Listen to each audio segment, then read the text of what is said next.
Hello, my name is Adolfo Hernandez. I'm the Group Chief Executive for Capita PLC, a company headquartered in the UK, and we have 34,000 employees. This is my Duvet fleet. Tell me some of the transformation that's happened since you've been the Group CEO. We're changing everything. The only thing that is not changing is what we do. What's some of the levers that you feel already and you can talk about? You need three things at the core. You need to have business process expertise and understanding, the best possible technology, and then you need a human in this. You've got some new values. Yeah, we created the condition and then we created a process. Employees could participate. We had over 10,000 colleagues. What's your Duvet flip? What gets you out of bed in the morning?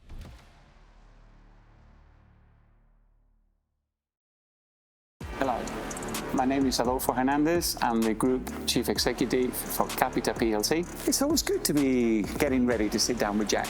The topic that I really want to talk to Jack about today is the importance of AI. Coming to my Duvet Flit is a great opportunity to reach a wider audience of young and not so young people. I've met Jack before and I know we're in for a very informal, relaxed, but super intentional conversation. Something that people could take away from this is that there are multiple paths in somebody's career, but they're all good, provided you set very clear objectives where you want to get to. Hi, Jack. Thanks for having me. I'm all ready.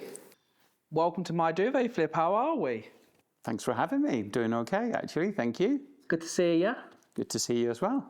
You're looking well. Thank you. I'm trying, you know. I can tell. You're not only trying, you're managing.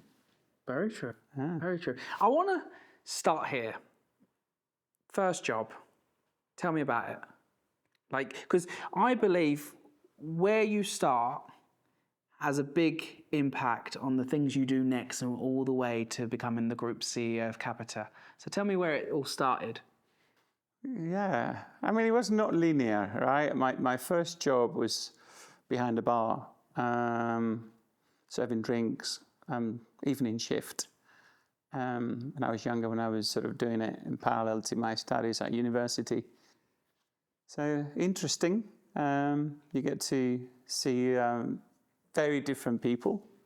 You get to see people in different parts of their evening. You get to deal with a lot of situations. It's actually very helpful. I think I learned a lot from it.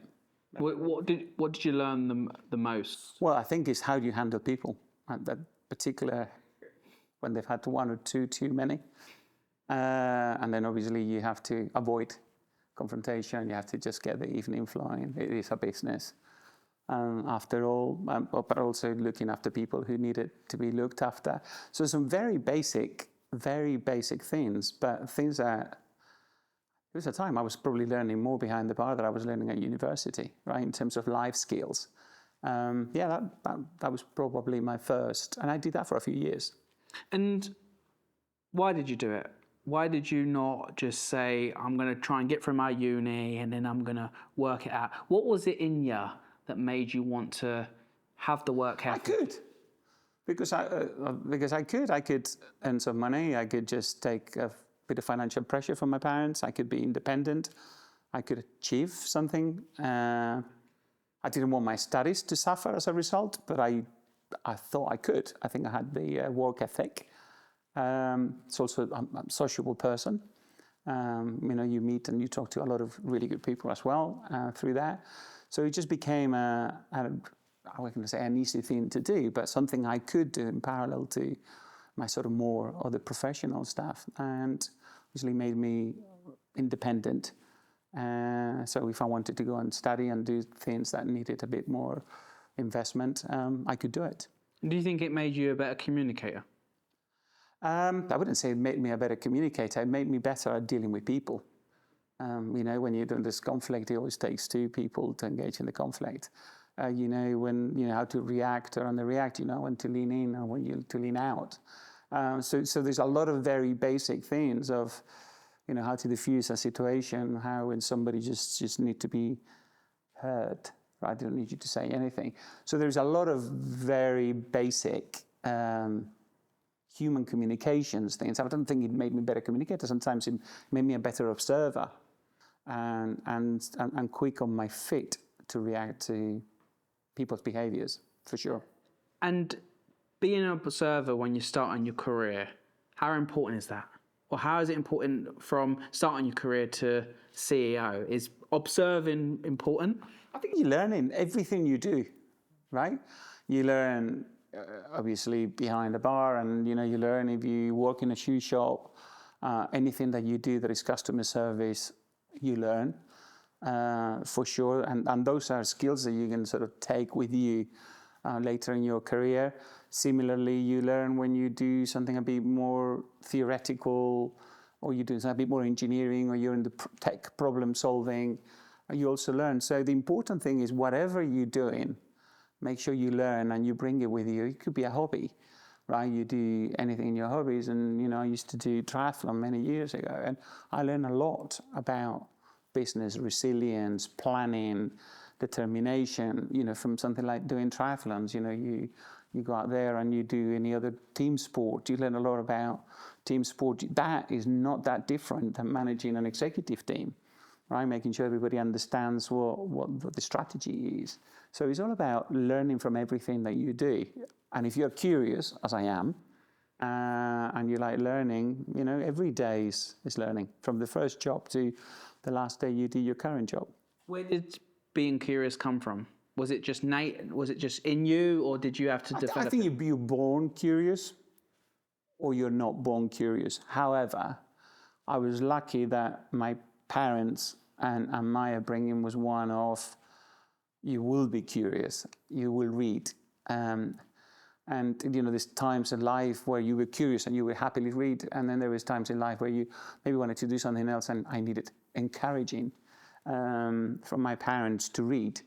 And I think reading is everything, right? You can travel in time, and you can travel in space, and go to the most wonderful human stories ever through books. And then if you get that learning thing. And I happened to be a little nerd. I was curious with computers. Did you say you was a little nerd? Little nerd. I started doing some programming, basic as he was, at the age of 12. Wow. Just because I was curious, because he was there, and this little. Who introduced you to it? Yeah, I had in the family. My dad was really curious, but he was a nerd, bless him. So I think he had the curiosity, and he would figure that maybe I could fulfill his curiosity by doing this. And his brother was somewhat in between both of us. So they bought this first computer that came out. It was the ZX81. I'm just nodding as if I know what that is. Yeah, no. They probably were retired before you were born. But some of the sort of 50 plus in the audience would know these things, where he had all of 1 kilobyte of memory. And I started programming, and I think that I was borrowed. I remember just was one stint I spent like 35 hours without sleeping, programming non-stop. So I've always had that sort of curiosity of doing little things. I used to be a Boy Scout as well. So that Boy Scouts was also learning, curiosity, learn about nature, about birds, about knots, about first aid, about rivers. So it's always been a constant. And then I've traveled a lot over the years, professionally and personally. So it's become a little bit of a constant in my life. I think learning keeps you alive. The one thing you learn about learning, and you learn that much later, you would learn that at some point, is I guess to a point in your life where you have to learn to unlearn as well, right? Because some things that you learn are now dated and no longer relevant, and you need to learn new things. And the only way to learn new things is to let go of some of your other learnings. So that gets a little bit more complicated in your sort of 40s, and later you go like, hang on a minute, I need to reinvent myself without losing myself. So it's being curious, learning, unlearning. It becomes a richer process. But what's something you had to unlearn from Amazon to Capita? Oh my God! It was like absolutely loved my time at Amazon, and it's really good company, great innovation, great culture, and really good mechanisms. So it's the mechanisms, the execution through precise mechanisms that preceded my time arriving and survived my time leaving. Been there for a long, long time. They've been well proven and tested, and pretty much across all businesses, it runs through the same mechanisms. So you come to a company like Capita that is probably it's been through a different journey. So the culture isn't that clear as it was there. The mechanisms were not as consistent, to say the least. So you have to unlearn from, okay, everything is really well regimented, everybody understands, everybody speaks the same language, everybody speaks the same culture, everybody uses the same mechanisms when they know, when they talk about a 2x2, everybody in the company knows what a 2x2 is. When you come to Capita, you're going to a very different thing. So you can't... What is a 2x2? Yeah, the 2x2 is literally a one page of a 2x2 when you can actually review pretty much every business in the company. Numerically, business, customers, and things to do. So you walk to a company, you need to unlearn how the previous one used to operate, particularly if it's something like Amazon that is very well structured and regimented, and go somewhere else and then see what is relevant for an environment like Capita and adapt it and create something that is equally powerful but more real in the context of the colleagues who are there who've been working in the company for a while. So there'll be so many different ages, stages, experiences tuning into the show now, which is incredible. What is your advice to them when it comes to unlearning something? But when something so practically makes sense to you one way, and then you shift this way, and you're like, actually, I do need to unlearn that. Like, is the first thing understanding that you do need to unlearn it? So I love the concept of working backwards from something, right? So either you walk backwards from a customer problem that you want to solve, or you walk backwards from a dream that you want to achieve, or you want to walk backwards from a milestone. And the learning and learning, I tend to think, what do I want to achieve next? Do I have a vision? Do I have a next job that I want to get to? Or do I want to get something? And then when you get there, and it's very important to reflect and have an ambition, an objective. It doesn't need to be, it's either that or I'll die, but it has to be something that you care achieving, something that you're going to get out of bed in the morning and you're going to have your Duvet fleet. So I'm going to go and do this. And then you want to walk backwards from that. So when you have that first North Star, then you can say, what I've learned that got me here, is it what is required to get there? Yes or no? The answer is yes, you're fine. But maybe as you sort of go your sights onto your next, then you realize that what got you there is not what is required to get you there. Okay, so you think about it. If you're honest with yourself, then you pick those out and say, okay, what can I unlearn? All right, I don't need that anymore. And now what do I need to learn to get there? So a really good example would be, it's probably the first time I saw this relatively early, when you sort of move from being a manager, first line manager, where you're normally very hands-on, very micromanaging, very task-oriented, and then you start being manager of managers, and you sort of start leading people. It's not the same, right? If you try to be a leader by being a micromanager, you're not half efficient, right? You have to learn that, okay, now you've got managers underneath who are dealing with the absolute detail and the micromanagement. What you have to do as a leader now is create conditions where they're going to be more successful, where they feel they're going to be able to take the right risks, that they feel that you got their back, where they're going to be innovative.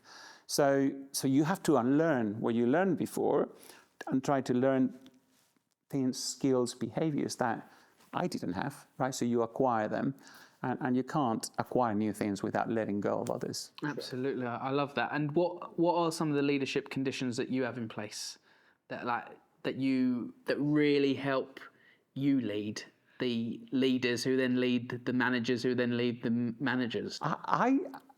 I try to create an environment where people know what is it that we're trying to achieve and why, right?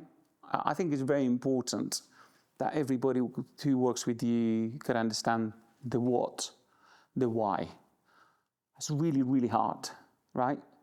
Really, really hard. And then once you got those two, you got to help people to say, okay, this is the how, right? Which is more execution oriented.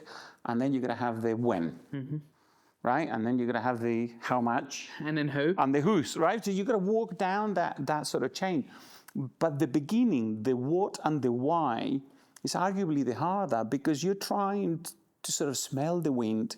You're trying to see around corners. You're trying to see what do you need to do to be relevant and successful in the future, not today, and why. Out of everything that is happening, everything that is going to be shaping the future, right? What is it that is going to make a difference? And then why? And then you've got to create that, and then make sure that the team that works with you understands that. And then in theory, the team that works with you should be excellent at translating that objective into, okay, let's now going to execute it. This is going to be the plan. This is the people that we've got. This is what we need to do in the organization. These are the interventions. And I think if you get all of that to flow really well, I think you can build powerful teams. When I say the word high performance, what comes to mind as a CEO of a large multi-billion-pound company? Well, high performance is ultimately about creating value for all the stakeholders, right? You've got to create an environment where your customers are feeling you're giving them more value. They're feeling they're happier with the outcomes that you deliver for them. It's creating an environment where your shareholders feeling you're creating value for them, for their investment and their patience. And then you're also creating a better company for the colleagues and the employees who are there, who are voting with their careers, right? They could be working somewhere else and they chose to work there. So I think you've got to get those three things. And then success is when you can deliver this high performance, but also at the same time manage to work in an environment that is healthy, manage to work in an environment where people can actually have a good, balanced life, and is actually where, in general, people can have a good time while delivering high performance, right? So but you can't have a good time until you get high performance, right? So you have the kind of high performance and results. It's like the ticket to the party. You only get to go to the party if you achieve and you deliver high performance, and then you get to have fun once you're inside the party. And do you think that we now live in a world, not everyone, and I don't want to stereotype, where people believe that they deserve to be at the party without earning the ticket? Or do you think we're still in an era where people know that they have to be high performance, they have to work hard? Or do you think, obviously this show is the UK's leading career show, focusing on the UK, I can't speak on behalf of other countries, I know you've worked around the world. Do you think we've become more productive, more lazy, more entitled? Like, where do you sit? I've got some data on this, but I want to see. It's an excellent question, because I could say yes to all of your questions and all of your examples. I think what we have become is a little bit more fragmented. So there is part of society that has become undoubtedly more entitled. There is part of society that is, they've had it too easy, right? They've been running around with £700 iPhones since they were at the age of 3. So but there are other parts of society who've been working really, really hard to make ends meet, right? And there are some kids there who are taking huge energy drains and logistic drains to go through apprenticeships as we speak. And we got some kids who are working really, really hard and taking some massive student debt to go to university because they've got a vocation and they want to do something. Well, I think what we got is we got a little bit more of everything. In the past, it was probably more homogeneous. Back in the day, it didn't matter whether you went academic or you went, finish school and you went and get a job. Everybody just got going, and everybody just wanted to, get in the property ladder and get a mortgage and get your little. Now there's a little bit more fragmentation, but I think that's a phenomenon more of the West. I just came back from, I do regular volunteering. I just came back and I had a very sobering experience, doing some career coaching with some young kids, right, in the early 20s in Kenya. And you think you've seen it all, and then you just start doing that, and was participating in sort of like a Dragon Den tribunal of innovation projects with AI in Nairobi. And you could see the fire, the hunger, the innovation, the work that some of these people do. So it's in different parts of the world, you find different levels of fragmentation. What did that experience teach you? Like, you're obviously a big reflector. Yes, I am. Yeah, I can see you reflect on things. Seeing that hunger and that determination, what was the first thing that... So I'm going to tell you one of the most, and when you're in these places, and it's something I would recommend to anybody, volunteering in an environment that is radically different from what you do, because it just really gets your head and your heart going. You'll have a million ideas, a million reflections. But I'm going to just give you one that I had maybe 5-6 years ago. And I met a lady who had a store that was like all of maybe 1 square meter in the middle of the slum, just sort of selling a banana and a piece of fruit, and maybe there was like 2 Cokes and a bottle of water and a loaf of bread. And she started engaging, and she was telling me about her business plan, and I could see the clairvoyancy, the determination, the drive of what she wanted to do. I remember saying to my wife, I said, darling, if this woman been born in Atlanta or in New York, she would be the CEO of a Fortune 500, right? So the first reflection is we are what we are, partly because we were born where we were born. So, and if you go to India, or you go to places in Africa, you go to some places in Latin America, and to the places where people have gone into really, really difficult situations, that becomes a lot more obvious, right? But you don't have to go that far, right? You also see people who have come from different parts of society and then made it to the top. So I think where you were born and the environment where you're born dictates a lot, but we still own the rest of the journey. So you could be born in the best possible circumstances and just throw it out of the window and just become a spoiled brat that achieves nothing. And you've got some people who come in the most difficult circumstances and travel all the way and get all the way, and they get to Stanford and MIT and they get great degrees. And I mean, I met some executives there in Africa that then went back to Africa and they're just transforming their country, right? So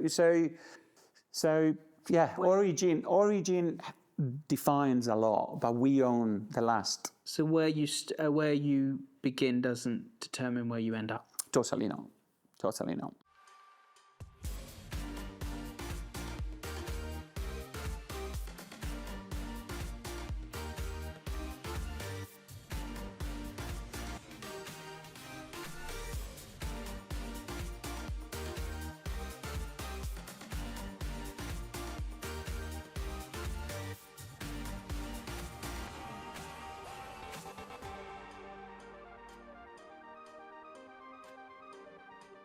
Hello, Otto Sergey. Hello, Mr. Alexander.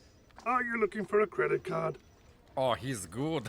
With Otto Sergey's handy credit card feature, he'll check your chances of approval before you apply, without impacting your credit score, taking the guesswork out of finding a credit card. Simples. Hey, that's my line. So I'd like to talk about transformation, because I know since The word, because I know the last time we met, there was so much happening, but there's so much plans that you were working on. Tell me some of the transformation that's happened at Capita since you've been the Group CEO, and like why. I know this word gets you really excited.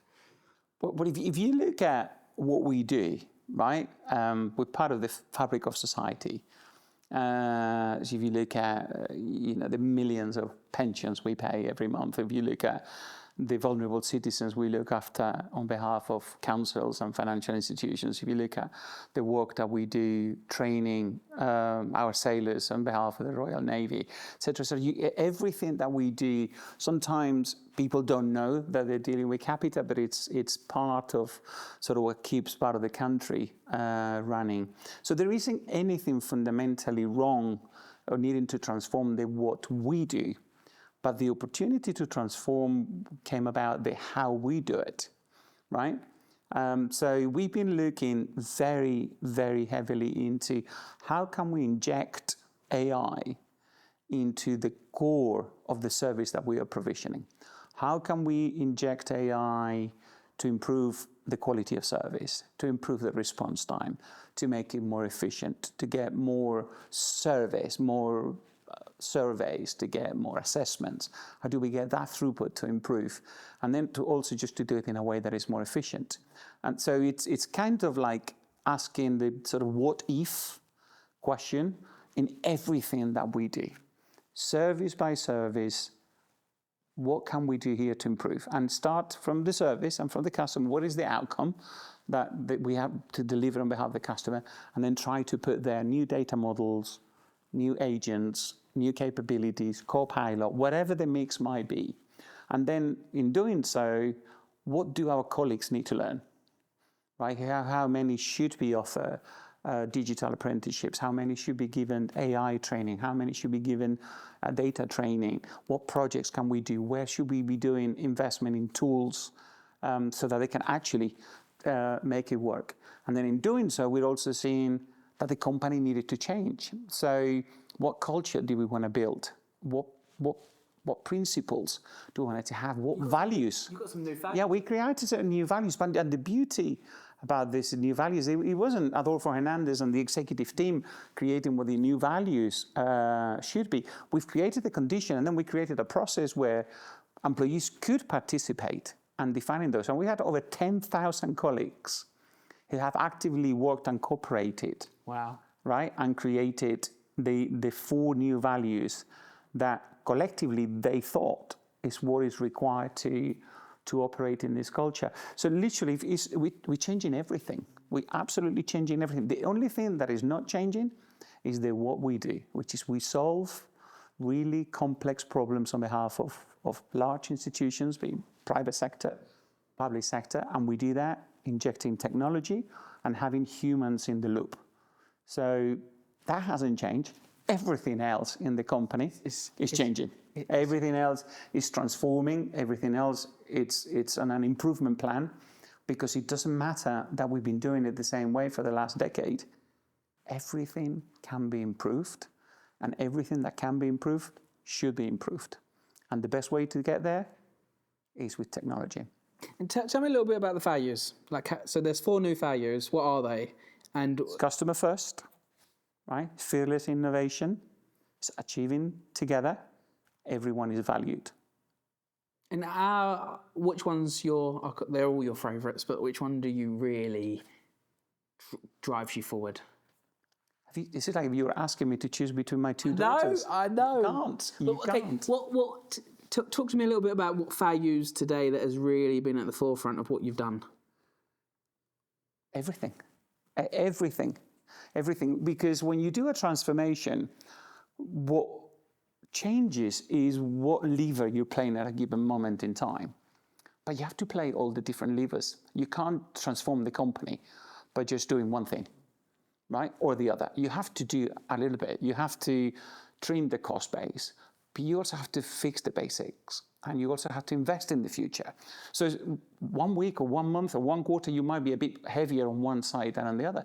And other times it's different. Now, I live and die by customers. I have defined my career on listening to customers, understanding what they're trying to get to, and helping them address those challenges that they face. Some of them, they know they face them. Some of them, they don't even know they face them yet. So for me, sort of walking backwards from the customer has always been something very core and very important to me. But at the same time, you need that innovation, and you need that fearless innovation if you really want to find the best possible way to address a customer opportunity. And you're not going to do it on your own. You're going to build and innovate and solution for the customers working as a team. And you're going to be working as a team inside the company or more and more, also across the company, like with the hyperscalers and the partners that we work with in this place. And this is not a process, this is people. It's delivered by people. So I need everybody in the company to feel that they're part of this solution, and everybody is valued. So from the inclusiveness all the way through the cooperation into the culture, all the way to sort of the innovation that is required, all of these things come together in front of the customer. You can't separate them from one another. And that's why the first time I saw what the 10,000 employees have put together played back, I really loved it. I really loved it because I think my colleagues have managed to find the essence of what a transformation and a culture should be all about. That must excite you, right? Oh, I'm super excited about it. And do you know what? When you sort of present it, I haven't done this exercise very often in my career of sort of attacking the value. So this is sort of like I think first or the second time I see it. But I could see my own reaction. I could gauge my level of energy, and I only got a preview 3 or 4 days before the executive team did. And then the whole executive team got a preview from the team that put it together a few days later, and they were equally on fire by that. Then we did the same to the senior leadership team, right, sort of the top 100 people. Then we would just sort of played it back to the whole company. The board of directors, the reaction by everybody was like, this makes sense.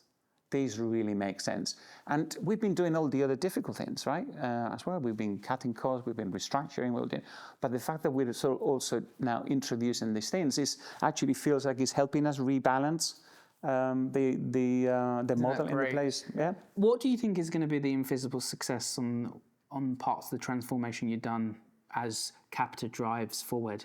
What's some of the levers that you feel that are now already, and you can talk about, that you think is going to be one of the most, like, we sit down in 5 years' time and you go to me, so that transformation that I've done and we've done it's because of A and B. What are those some of the things? Is it the AI, everyone training on AI? No, I think it's a combination of things. I think if you think about agentic, right, and all this space that we live in, right, if you look at agentic and you look in the business process outsourcing market, it's kind of like ground zero, right? All of this agentic and AI, it's coming to really do that really well. And I think agentic is going to get smarter as a result of the expertise we have in the business process outsourcing or business process services market. So you need 3 things at the core. You need to have business process expertise and understanding, which we have and we treasure and we protect. You need to have the best possible technology that is created, and we have access to the best possible technology made available by Microsoft, AWS, Salesforce, ServiceNow, Appian, all of these great companies that are creating great solutions out there that we can pilot and we can personalize and we can adapt to our customers.